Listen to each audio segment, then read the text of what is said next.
السلام علیکم. نن مونږ جناب میاں عبدالسلام ایڈوکیٹ صاحب سره خبرې کول غواړو د یارحسین په ګاډو باندې چې یارحسین کوم د فلائنگ کوچونه دي سٹارټ کړي دي او د دې روټ دی چینج کړو. نو مخکې چې کوم روټ د دې په کوونو هغې کې او اوس کې څه فرق راغی؟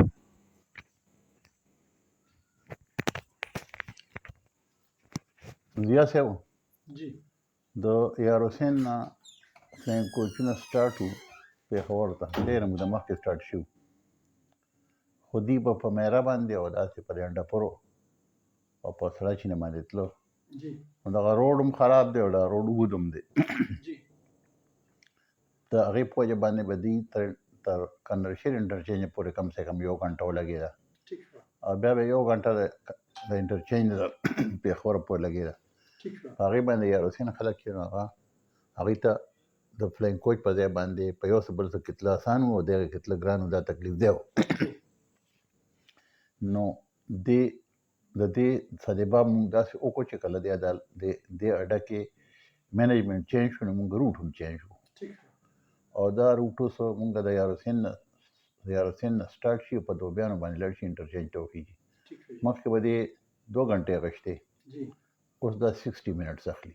ٹھیک شو او د خلکو لکه څنګه چې موږ سره د خلکو تعاون کړو جی د یارحسین او د پنډې فلائنگ کوچونه کامیاب کړي جی یا د دوبیان نه پېښور ته چې کوم زموږ سروس یې کامیاب کړي.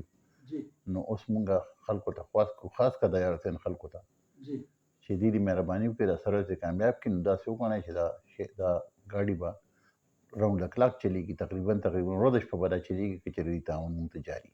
ٹھیک شو. دا تاسو چې کوم ګاډي سٹارټ کړي دي دا چې کوم د فلائنگ کوچونه اوس دلته نه د یارحسین نه پېښور ته ځي، نو دا اوس دې وخت کې څومره فلائنگ کوچونه دي؟ فلحال 15-16 ورځې چلیږي ٹھیک شو او ټایم هم پکې چې نو ډېر لګي، ځکه چې داسې وګڼئ چې 45 منټ ولګي، غنټه ولګي، کله کله پکې 30 منټ فیل کېدو کې. ٹھیک شو که چېرې د دې دا کامیاب شي نو موږ به 1.5 غنټه پس ګاډي چلولی شو. دا ګاډي به موږ تعداد چې دا زموږ ټارګېټ کم ته کم 15 ګاډي دي. 15 ګاډي دروسي.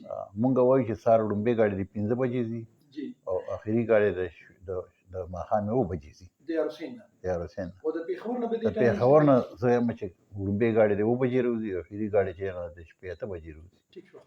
نو خلکو ته به داسې وګڼئ چې خلکو ته به یارحسین په پاو کې شي، تللی راغلی به ډېر اسان شي، لکه څنګه چې پنډۍ اسانه ده. ٹھیک شو. تاسو څه وایئ چې په دې کې به د دې د کرایې کې به فرق پرېږدي یا صرف ټایمینګ کې به فرق پرېږدي؟ ټایمینګ به خلک ته کم لکه یوې 2 غنټو په ځای باندې به 1 غنټه شي. د دوبیانو چې کوم سروس موږ سټارټ کړی دی نو هغوی بس چې دی نو هغه 130 روپۍ اخلي تر حیات آباده پورې. ٹھیک شو جی. او فلائنگ کوچونه چې کوم دي 2 د دوبیانو نه چې کوم حیات آباد ته دي نو هغه 150 روپۍ دي. ٹھیک شو د یارحسین دا کري چې دا لږ شانتې سیوا ده، جی دا هم موږ کوشش کوو چې دا د هم کمه شي چې خلکو ته اسانتیاګانې پیدا شي او فلائنگ کوچونو ته هم فایده شي او عوامو ته هم فایده شي. صحیح ده. تاسو څه وایئ چې فرض کې څنګه چې د پنډۍ هغه بسونه چې کوم دي تاسو دغه روټ کې د خلکو کوآپریشن کړی د یارحسین او د دې ګرد نواح خلک چې کوم تاسو کوآپریشن کړی او دغه روټ کامیاب کړو، که چې دې کامیاب کړي نو یو تاسو وایئ چې دا به هر نیمه غنټه پر تاسو ګاډي وځي او 14-15 ګاډي تاسو دغلته ایستل غواړئ او د دې روټ په چې کوي هغه به د میرو په ځای باندې او سردچینې په ځای باندې چینج شي او دا به دوبیان انټرچینج باندې ځي او دې سره به 1 غنټه کې به ګاډي سړی د یارحسین نه پېښور ته رسي. تاسو داسې وایئ؟ دوبیان هم ډېر لوی علاقه ده جی او یارحسین هم ډېر لوی علاقه ده. دې سره سوډیر او ورمل او یو څه بل څه ډېر شي یعقوبې جی جی دغسې ته دوبیانو باندې چې دا ټول معراجات دي ٹھیک شو جی. او تر نظره په علاقه پرته ده. که چېرې دا روټ موږ نیکنام کړو جی جی او موږ د عوامو تعاون حاصل شو جی نو دا روټ به ډېر ښه شي او خلکو ته به تل راغلی ډېر اسان شي او موږ به د تعداد به دومره ډېر کړو چې خلکو ته به داسې وګڼه جی چې په پېښور کې به تاسو مزدوري به کولی شئ واپس به راتلی شئ، لکه څنګه چې یارحسین ته ځي. یارحسین کې ته ماښام لمونځ وکړې جی او ښه په اسان را روان شي او کور ته ورسې. ٹھیک شو جی. تاسو دې سلسله کې نور څه په خپله څه ویل غواړئ؟